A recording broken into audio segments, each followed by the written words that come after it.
Hello, boys and girls. So today we are going to continue to find the perimeter of shapes, but we're going to find the perimeter of some common shapes. And so sometimes they might not give us all four sides.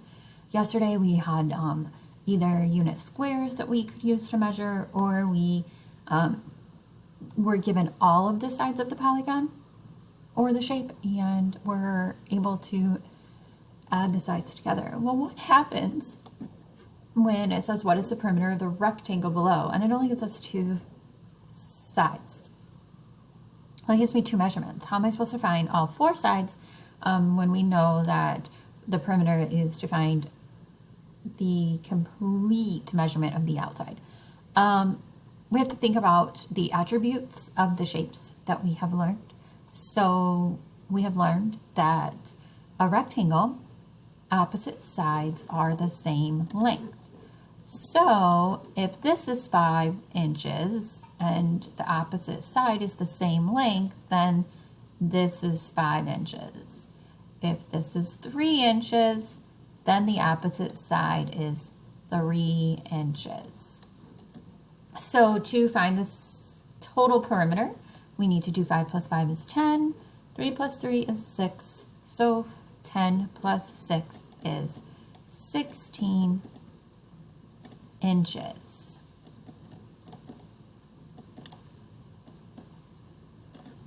All right, so we're going to continue to do this today and looking at some common shapes and how to find the perimeter when some of the sides are not given. So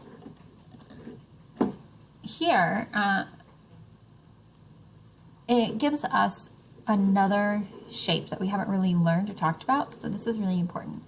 An equilateral triangle has 3 sides that are the same length.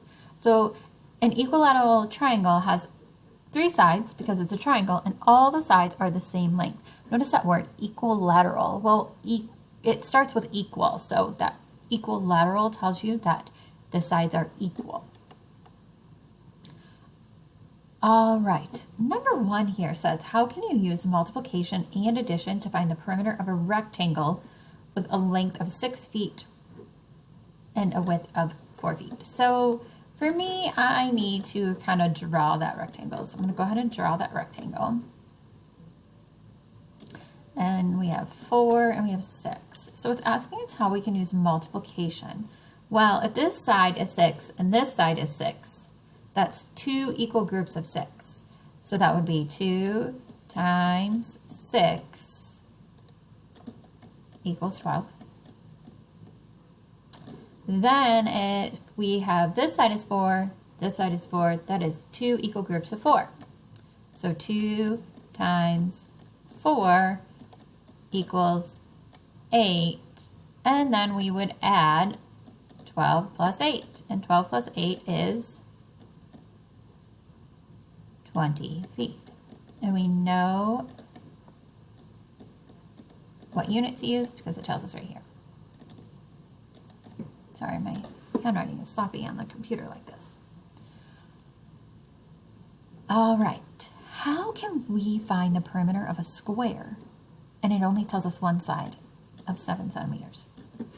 What do we know about squares? Squares are quadrilateral and have 4 sides, and all 4 sides are the same.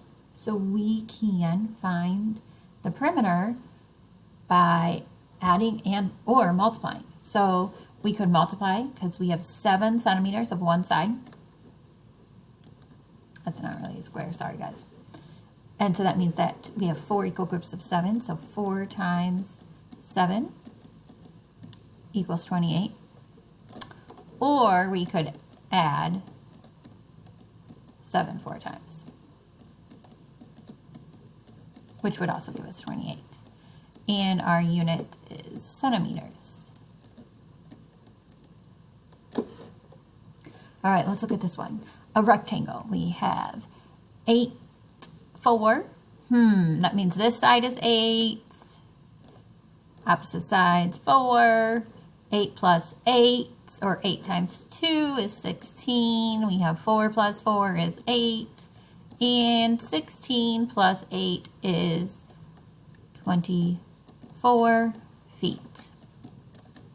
A square has 4 equal sides. One side is 5 centimeters, so that would be 4 times 5 equals 20 centimeters.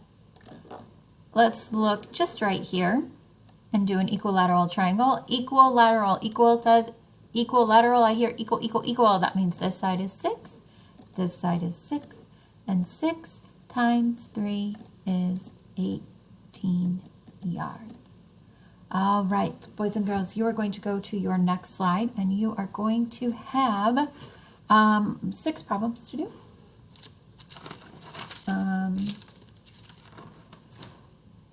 You will write the perimeter of each polygon on your slide and then submit it.